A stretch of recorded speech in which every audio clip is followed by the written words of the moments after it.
Hello students. तो आज class +1 unit number 2 kinematics के लेक्चर नंबर 27 में हमारा टॉपिक है यूनिफॉर्मली एक्सेलरेटेड मोशन।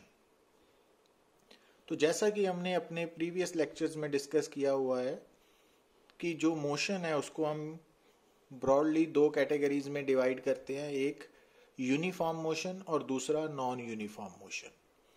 तो जो नॉन यूनिफॉर्म मोशन है that is further divided into two categories, एक यूनिफॉर्मली एक्सेलरेटेड मोशन और दूसरा नॉन यूनिफॉर्मली एक्सेलरेटेड मोशन।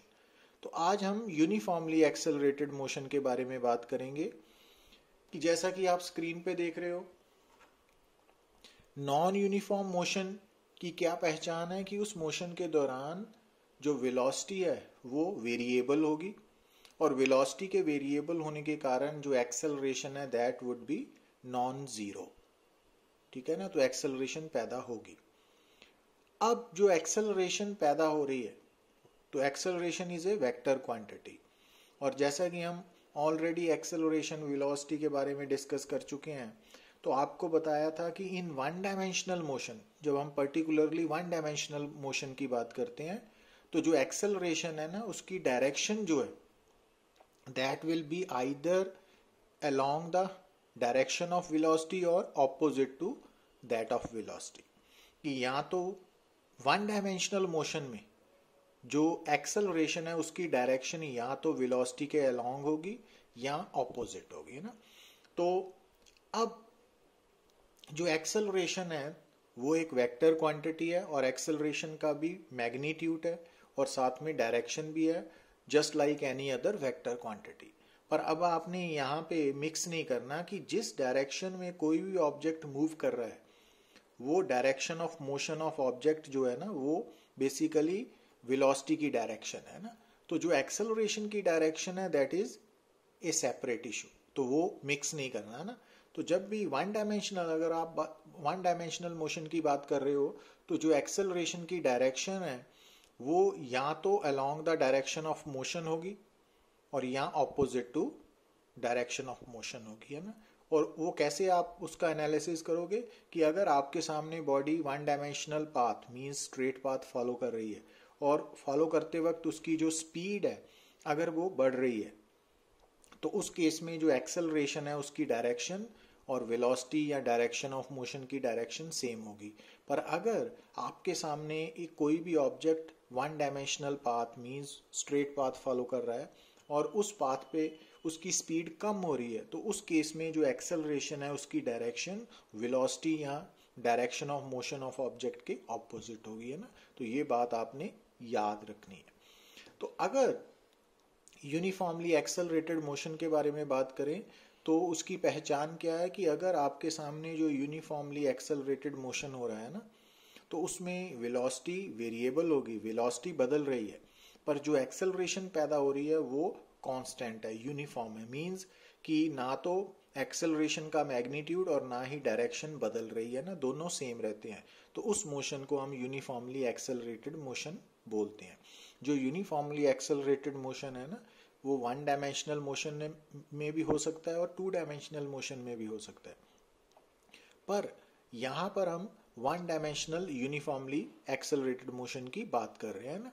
तो इस कारण आपने दोनों में को डिफरेंशिएट करके चलना है कि जो यूनिफॉर्मली एक्सेलरेटेड मोशन है उसकी क्या पहचान है कि वेलोसिटी वेरिएबल होगी, बदलेगी, पर जो एक्सेलरेशन पैदा हो रही है वेलोसिटी के चेंज होने के कारण वो कांस्टेंट रहेगी। मींस ना तो एक्सेलरेशन का मैग्नीट्यूड और ना ही डायरेक्शन चेंज करेगी। और जो यूनिफॉर्मली एक्सेलरेटेड मोशन है वो वन डायमेंशनल मोशन भी हो सकता है और टू डायमेंशनल मोशन भी। तो वन डायमेंशनल मोशन की बात अब हम कर रहे हैं ना, uniformly accelerated motion in one dimension की बात अभी कर रहे हैं। और जैसा कि मैंने आपको बताया कि one dimensional uniformly accelerated motion में क्या होगा कि जो एक्सेलरेशन है उसकी डायरेक्शन या तो along the direction of motion of object होगी या opposite to that of object होगी।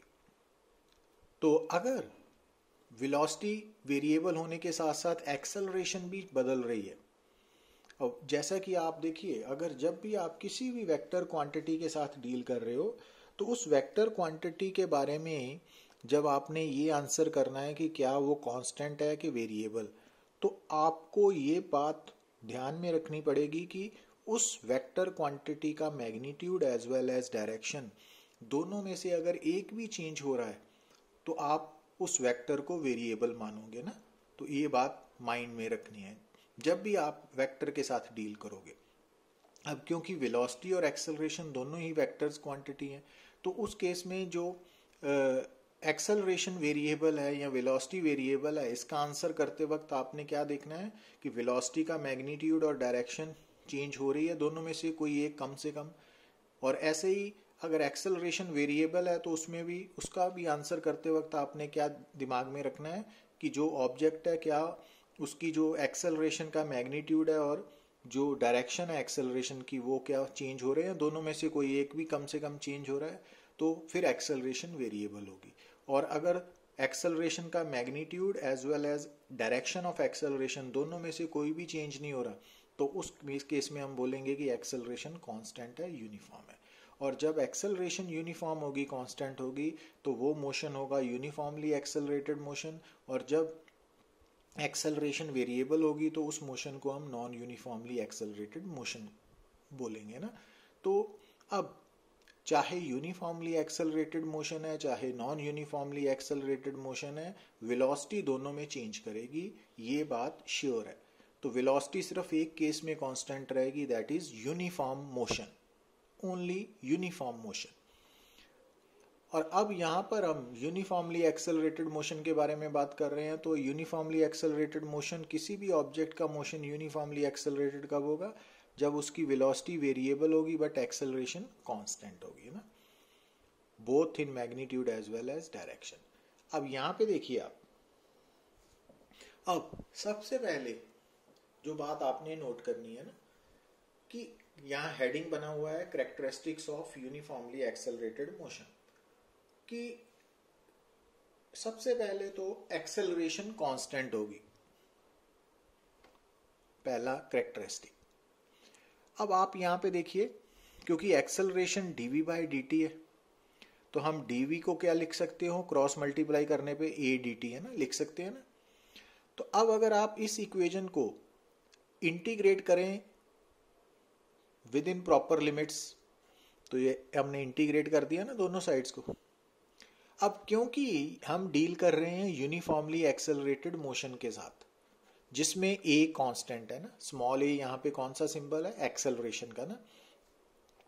तो जिस कारण जब हमने यहाँ पे इस इक्वेशन को इंटीग्रेट किया on both sides with in proper limits, तो लिमिट्स कौन सी लेनी है आपने एक बात देखिए, क्योंकि जो राइट हैंड साइड ये वाली टर्म है ना, ये टाइम के लिए इंटीग्रेट हो रही है और ये वेलोसिटी के लिए।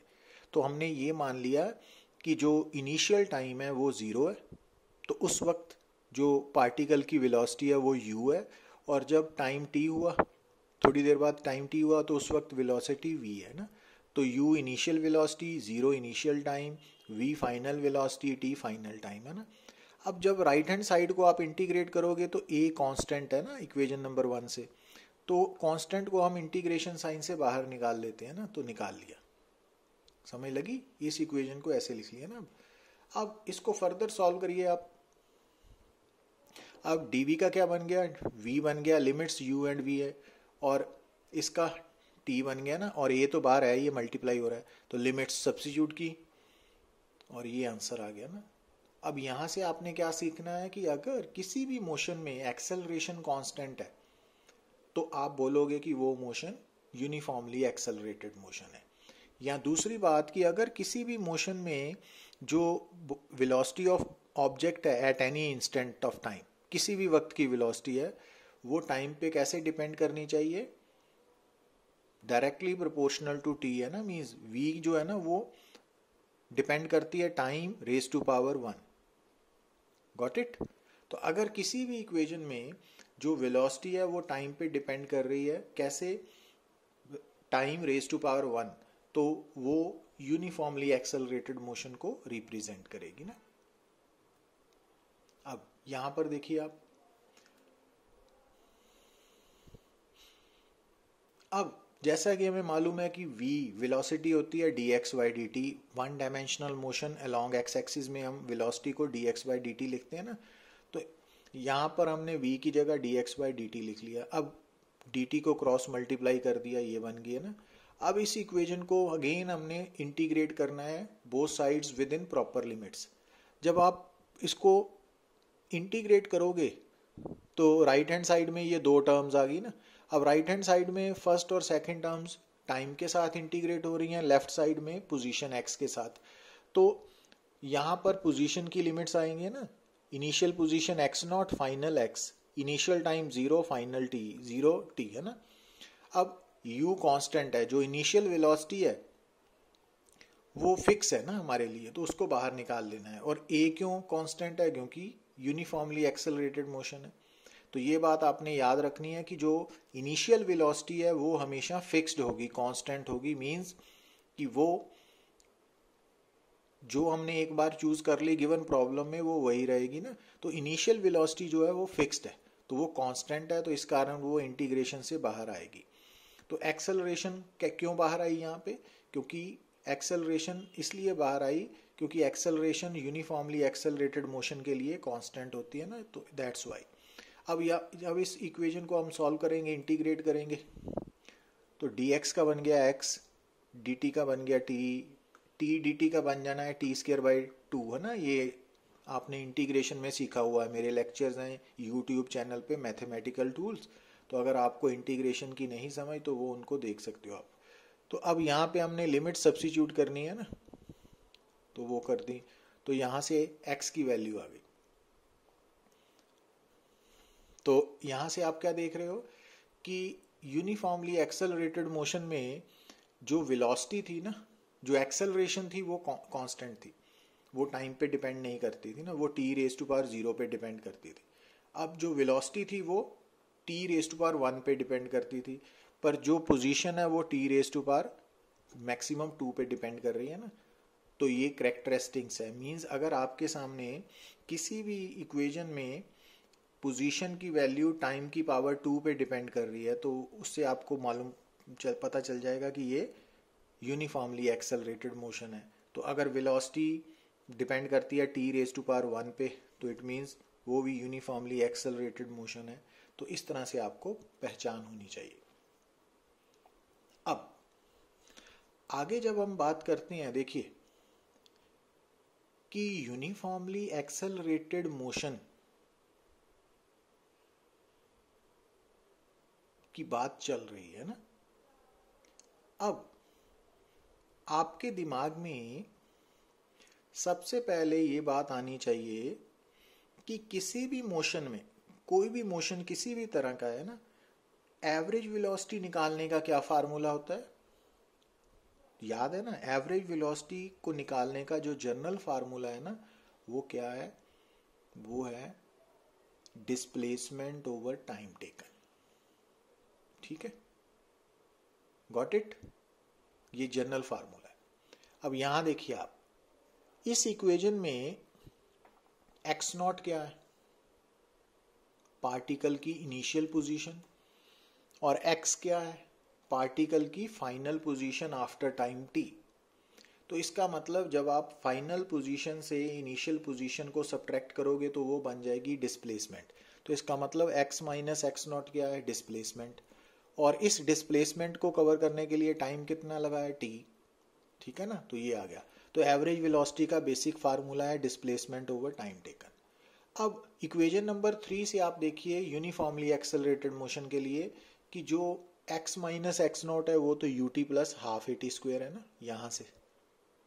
अब t कैंसल आउट होके ये बन गया 4, तो ये इक्वेशन 4 आ गई। तो इट मीन्स जो एवरेज वेलोसिटी है ना इन यूनिफॉर्मली एक्सेलरेटेड मोशन, वो u प्लस हाफ at भी लिख सकते हैं हम। समझ आई बात? अब यूनिफॉर्मली एक्सेलरेटेड मोशन में u प्लस v कैसे निकालते हैं? यूनिफॉर्मली एक्सेलरेटेड मोशन में u प्लस at। तो यहाँ पे हमने v की जगह u प्लस at सब्स्टिट्यूट कर दिया, तो ये बन गया 2u प्लस at। अब अगर हम इस इक्वेशन की दोनों साइड्स को 2 के साथ डिवाइड करें तो u plus v by 2 is equal to u plus at by 2, है ना।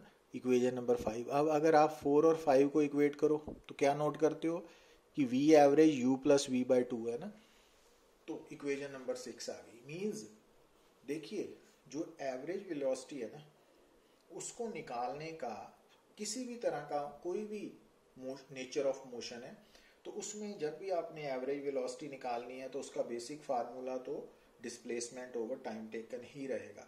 पर जब हमने ये फार्मूला यूनिफॉर्मली एक्सेलरेटेड मोशन में अप्लाई किया तो आपने क्या देखा कि एवरेज वेलोसिटी क्या आ गई u plus v by 2। Means u क्या है यहाँ पे इनिशियल वेलोसिटी, v क्या है फाइनल वेलोसिटी और 2 क्या है नंबर है। तो u plus v by 2 means mean average of initial and final velocities. तो यहाँ से हमें एक रिजल्ट क्या मिला कि यूनिफॉर्मली एक्सेलरेटेड मोशन में आप average velocity, initial and final velocities का मीन भी निकाल ले सकते हो। Got it? एक तो आप एवरेज वेलोसिटी लेते हो ना डिस्प्लेसमेंट ओवर टाइम टेकन से, पर अगर आपको मालूम है कि आप जिस प्रॉब्लम के साथ टैकल कर रहे हो वो तो यूनिफॉर्मली एक्सेलरेटेड मोशन की प्रॉब्लम है, तो इसका मतलब वहां पर आप average velocity, initial and final velocities का मीन ले सकते हो ना। पर ये बात ध्यान रखना कि u प्लस वी ये वेक्टर क्वांटिटीज है ना, वेक्टर सम है। अच्छा, अब एक और बात, अगर हम बात करें यूनिफॉर्मली एक्सेलरेटेड मोशन की तो जैसा कि हम ऑलरेडी डिस्कस कर चुके हैं कि एक होती है एक्सेलरेशन जिसका दूसरा नाम है इंस्टेंटेनियस एक्सेलरेशन, पर दूसरा होती है एवरेज एक्सेलरेशन। अब एवरेज एक्सेलरेशन निकालने का बेसिक फार्मूला क्या है? Final change in velocity over time taken. अब चेंज इन वेलोसिटी कैसे निकालते हो? Final velocity minus initial velocity over time taken, है ना। तो एवरेज एक्सेलरेशन क्या होगी? Change in velocity over time taken. अब चेंज इन वेलोसिटी है final velocity minus initial velocity और नीचे टाइम टेकन, है ना। तो एवरेज एक्सेलरेशन क्या है? Change in velocity over time taken, तो ये है ना। पर क्योंकि यूनिफॉर्मली एक्सेलरेटेड मोशन में हमने प्रूव किया है कि v तो u प्लस ए टी होता है, किया है ना हमने। अब यहां से v माइनस यू क्या हो गया? ए टी के बराबर। तो यहां से v minus u by t क्या हो गया? a के बराबर। तो इसका मतलब from equation 7 and 8 average acceleration and acceleration both are equal for uniformly accelerated motion. क्या समझे आप? कि जब भी आप किसी भी मोशन के साथ डील करते हो, अगर वो मोशन आपको यूनिफॉर्मली एक्सेलरेटेड मोशन दिया हुआ है तो एक तो वहां पे एक्सेलरेशन टाइम पे कैसे डिपेंड करेगी? टाइम की पावर 0 मींस कांस्टेंट होगी। और दूसरा वेलोसिटी कैसे डिपेंड करेगी टाइम पे? टाइम की पावर 1 पे। तीसरा पोजीशन कैसे डिपेंड करेगी टाइम पे? टाइम की पावर t स्क्वायर। या डिस्प्लेसमेंट भी टाइम पे कैसे डिपेंड करेगी? t raise to power 2। और यूनिफॉर्मली एक्सेलरेटेड मोशन में जो एवरेज वेलोसिटी है वो इनिशियल एंड फाइनल वेलोसिटीज का एवरेज या मीन होगी, है ना। और नेक्स्ट बात ये है कि यूनिफॉर्मली एक्सेलरेटेड मोशन में average acceleration and acceleration both are equal, ठीक है ना। तो अदरवाइज एवरेज एक्सेलरेशन और एक्सेलरेशन निकालने का फार्मूला डिफरेंट है, बट ये हमने प्रूव कर दिया कि in uniformly accelerated motion acceleration and average acceleration both are equal, है ना। तो यहाँ पे हम इनको इंटरचेंज कर सकते हैं। अब यहाँ पे देखिए आप, अब हमें दिया हुआ है area under acceleration time graph for uniformly accelerated motion. तो ये तो क्लियर ही है कि जो एक्सेलरेशन है क्योंकि वो टाइम के साथ बदल नहीं रही तो किस शेप में होगा graph? Straight line parallel to time axis. पर यहाँ पे एक बात नोट करनी है, क्योंकि एक्सेलरेशन वेक्टर है ना, और वन डायमेंशनल मोशन में जो वेक्टर है या तो वो उसकी डायरेक्शन प्लस होगी या माइनस, है ना। तो इस कारण यहाँ पे हम मान के चल रहे हैं कि एक्सेलरेशन पॉजिटिव है ना, पर नेगेटिव एक्सेलरेशन भी हो सकती है ना। पर अब यहाँ पे देखिए आप, अब हमने एरिया अंडर एटी ग्राफ निकालना है, तो उसके लिए हमने क्या किया कि इनिशियल टाइम के कॉरेस्पॉन्डिंग ग्राफ पे इनिशियल पॉइंट ए सिलेक्ट कर लिया और फाइनल टाइम t2 के कॉरेस्पॉन्डिंग ग्राफ पे पॉइंट बी सिलेक्ट कर लिया।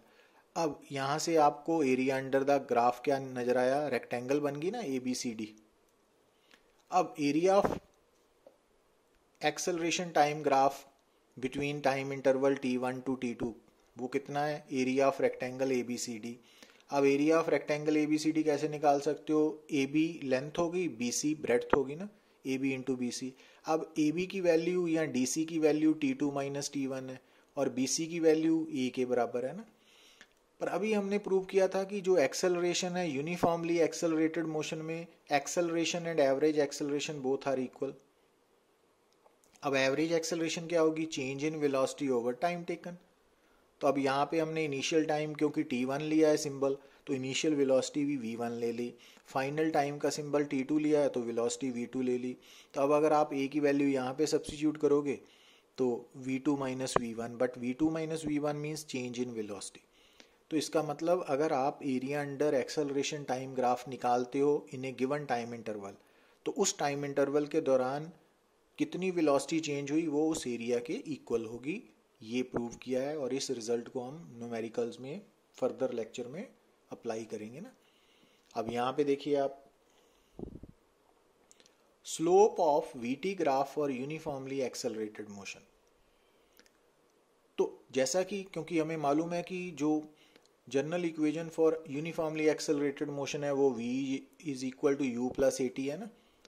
तो अब ये स्ट्रेट लाइन इक्वेशन होती है ना, तो इसका मतलब आप अगर यूनिफॉर्मली एक्सेलरेटेड मोशन में वेलोसिटी टाइम ग्राफ ड्रॉ करोगे तो वो इंक्लाइंड स्ट्रेट लाइन आएगी, और उस इंक्लाइंड स्ट्रेट लाइन की जो इंटरसेप्ट आएगा ना वेलोसिटी एक्सिस पे, वो इनिशियल वेलोसिटी को रिप्रेजेंट करेगा, मतलब जीरो टाइम वेलोसिटी।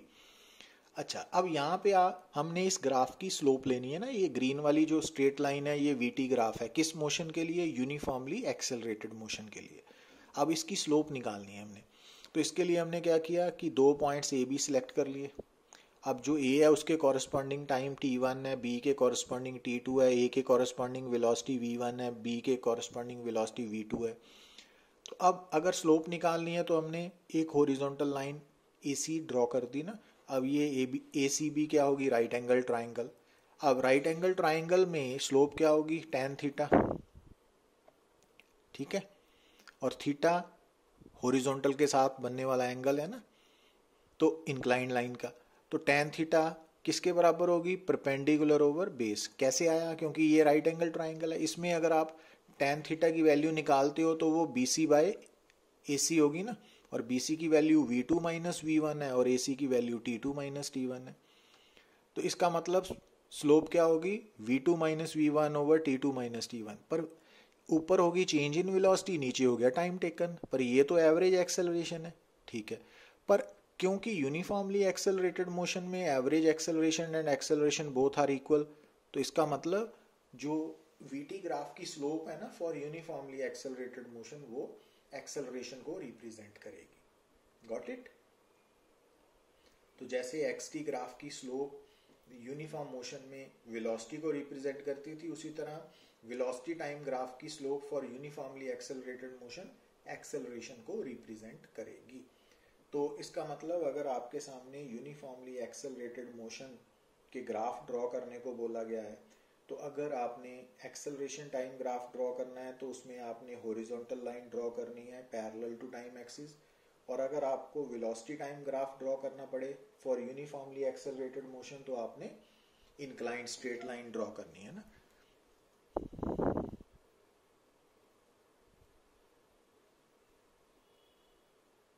अच्छा, अब यहां पे देखिए आप, तो जो area under acceleration time graph था वो क्या रिप्रेजेंट कर रहा था, change in velocity in that time interval. जो वेलोसिटी टाइम ग्राफ की स्लोप है वो क्या रिप्रेजेंट कर रही थी, एक्सेलरेशन। तो अब हम करने जा रहे हैं area under VT graph for uniformly accelerated motion. जो पहला आर्टिकल किया था ना वो था area under acceleration time graph for uniformly accelerated motion. ये है area under VT graph, velocity time graph for uniformly accelerated motion. तो क्योंकि यूनिफॉर्मली एक्सेलरेटेड मोशन है तो ग्राफ किस शेप में होगा, इंक्लाइंड स्ट्रेट लाइन।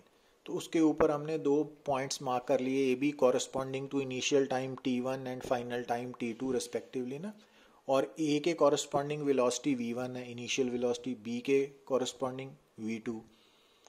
अब एरिया निकालना है under this VT graph within time interval T1 to T2। तो ये तो एरिया शेडेड दिखाया आपके सामने, ये ट्रिपीजियम शेप नहीं है ABCD, ये ट्रिपीजियम है ना। अब ट्रिपीजियम का एरिया कैसे लिखते हो आप? Half into sum of parallel sides. अब यहाँ पे पैरेलल साइड्स क्या है? एक AD है प्लस BC, ये पैरेलल साइड्स है ट्रिपीजियम की, into perpendicular distance between these two parallel sides. अब AD साइड और BC साइड में परपेंडिकुलर डिस्टेंस क्या है? CD डिस्टेंस जो है ना, C और D, ये डिस्टेंस AD और BC के परपेंडिकुलर है ना, DC। पर अब अगर आप यहां से देखिए तो AD की वैल्यू V1 है और BC की वैल्यू V2 है ना, और DC की वैल्यू क्या है? T2 minus T1। Got it? अब यहां से ये जो मैंने सर्कल किया है, क्योंकि T1 हमारे लिए यहाँ पे क्या है? इनिशियल टाइम, और T2 फाइनल टाइम। तो V1 क्या होगी? इनिशियल वेलोसिटी, V2 क्या होगी? Final velocity. अब यूनिफॉर्मली एक्सेलरेटेड मोशन में आपको बताया कि इनिशियल और फाइनल वेलोसिटी का जो सम है, अगर उसको 2 के साथ डिवाइड करो तो वो क्या हो गया? इनिशियल और फाइनल वेलोसिटीज का मीन। तो उसको तो एवरेज वेलोसिटी नहीं बोलते हम। तो इट मीन्स ये जो मैंने सर्कल किया, ये टर्म एवरेज वेलोसिटी है ना इन यूनिफॉर्मली एक्सेलरेटेड मोशन में। अब average velocity into time taken क्या होता है? डिस्प्लेसमेंट, क्योंकि एवरेज वेलोसिटी होती है डिस्प्लेसमेंट ओवर टाइम टेकन। तो इसका मतलब average velocity into time taken क्या हो गया? डिस्प्लेसमेंट। और जैसा कि हमने पीछे भी किया हुआ है कि जो वेलोसिटी टाइम ग्राफ है ना, उसके अंडर एरिया क्या रिप्रेजेंट करेगा? Displacement during given time interval. तो अगर आप वेलोसिटी टाइम ग्राफ के अंडर, चाहे वो velocity time graph uniform motion के लिए है, चाहे वो velocity time graph uniformly accelerated motion के लिए है, तो उस ग्राफ के अंडर जो एरिया है with in given time interval, वो क्या रिप्रेजेंट करेगा? Displacement covered by the object during that time interval. तो अगर आप साइन ऑफ एरिया लेते हो ना, प्लस माइनस, पर अगर आप नेगेटिव साइन कंसिडर नहीं करते एरिया का, तो फिर वो डिस्टेंस कवर्ड आ जाएगा। Got it? क्लियर? तो ये रिजल्ट्स डिराइव करने भी आने चाहिए, और इसको हम लेटर ऑन नेक्स्ट लेक्चर में डिस्कस भी करेंगे। अब ये आपके सामने क्या है? Acceleration time graph for uniformly accelerated motion. क्योंकि एक्सेलरेशन कांस्टेंट है, तो ये ग्राफ किस शेप में होंगे? Straight line parallel to time axis. अब यहाँ पे हमने ग्राफ लिया है फॉर पॉजिटिव एक्सेलरेशन, ये नेगेटिव एक्सेलरेशन के लिए है ना। दोनों केसेस में एक्सेलरेशन कांस्टेंट है, सिर्फ डायरेक्शन उलट है ना, एक में प्लस है दूसरे में माइनस है।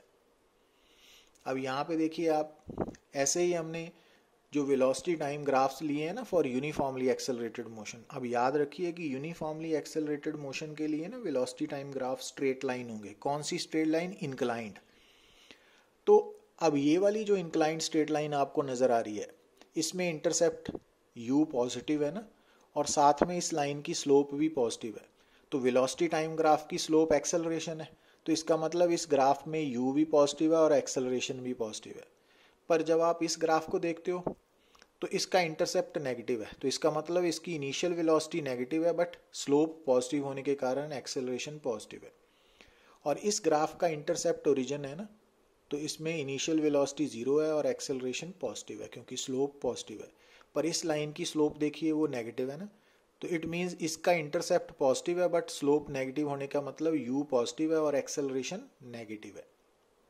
और इसका u भी नेगेटिव है और a भी नेगेटिव है, क्योंकि इसकी स्लोप भी नेगेटिव है और इसकी स्लोप भी नेगेटिव है, बट u 0 है ना। तो ये समझ होनी चाहिए ना आपको, डिफरेंट कंडीशन के लिए ग्राफ प्लॉट करना बोल सकते हैं। अब एक बात और ये नोट कर लेनी है आपने कि अगर मान लीजिए कि जो दो वेरिएबल्स हैं, एक डिपेंडेंट वेरिएबल और एक इंडिपेंडेंट वेरिएबल, अगर आप इन दो वेरिएबल्स के बीच में एक ग्राफ प्लॉट करते हो, ठीक है, तो उस ग्राफ की शेप उन दोनों के बीच में रिलेशन डिसाइड करेगा ना, डिपेंडेंट वेरिएबल और इंडिपेंडेंट वेरिएबल।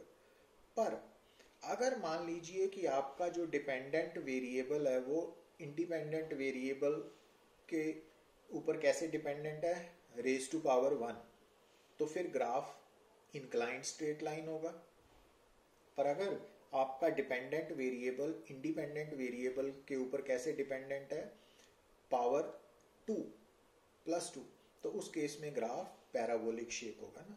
अब यहाँ पे देखिए आप, क्योंकि यूनिफॉर्मली एक्सेलरेटेड मोशन में जो x पोजीशन है निकालने का फार्मूला क्या है, x0 initial position plus ut plus half at²। अब यहाँ पे t इंडिपेंडेंट वेरिएबल है, जो t टाइम है ना सिंबल, वो इंडिपेंडेंट वेरिएबल है, और जो x पोजीशन है वो डिपेंडेंट वेरिएबल है। अब यहाँ पे क्योंकि x t की पावर 2 पे डिपेंड कर रहा है, तो इट मीन्स x और t का ग्राफ कौन सी शेप में होगा, पैराबोलिक शेप। अब इस केस में देखिए, क्योंकि आपको मालूम होगा कि जब हमने शुरू में पढ़ा है वेलोसिटी एक्सेलरेशन के बारे में, तो जो xt ग्राफ है ना, उस xt ग्राफ के ऊपर एट एनी पॉइंट अगर आप टेंजेंट ड्रॉ करते हो, तो उस टेंजेंट की जो स्लोप होती है ना, वो वेलोसिटी को रिप्रेजेंट करती है, और वो वेलोसिटी उस पर्टिकुलर टाइम के लिए होगी ना। तो अब यहाँ पे आप देखिए कि एक तो xt graph for uniformly accelerated motion parabolic shape में है ना, ये हमें किसने बताया, क्योंकि x t² पे डिपेंडेंट है। पर इस केस में दूसरी बात क्या नोट करनी है आपने, कि ध्यान देना है कि अगर इस ग्राफ में या इस ग्राफ में हमने 2 पॉइंट सिलेक्ट कर लिए 1 और 2, तो मैंने दोनों 1 पे भी और 2 पे भी टेंजेंट ड्रॉ किया ना। तो अब कौन से टेंजेंट की स्लोप ज्यादा है, 2 वाले की स्लोप ज्यादा है 1। अब यहाँ पे xt ग्राफ पे जो टेंजेंट की स्लोप होती है वो वेलोसिटी होती है। इसका मतलब पहले पॉइंट पे वेलोसिटी कम है, दूसरे पे ज्यादा होगी, मींस टाइम बीतने के साथ वेलोसिटी बढ़ रही है, मींस स्पीड बढ़ रही है ना, तो एक्सेलरेशन पॉजिटिव है। ठीक है ना, यहाँ पे भी ऐसे ही होगा। और यहाँ पे जो इंटरसेप्ट है वो इनिशियल पोजीशन को रिप्रेजेंट कर रहा है, यहाँ पे इनिशियल पोजीशन 0 है, यहाँ पे पॉजिटिव है। अब इस केस में देखिए ये भी पैराबोलिक शेप है। अब इस केस में नोट करिए 1 और 2 पॉइंट पे जो स्लोप है वो वेलोसिटी को रिप्रेजेंट कर रही है, पर आप देख रहे हो कि 2 पॉइंट की स्लोप 1 से कम है ना। तो शुरू में स्लोप ज्यादा मीन्स ज्यादा वेलोसिटी है, सेकंड पे कम मीन्स टाइम बीतने के साथ स्लोप कम हो रही है, मतलब वेलोसिटी कम हो रही है, स्पीड कम हो रही है, तो इट मीन्स एक्सेलरेशन नेगेटिव है।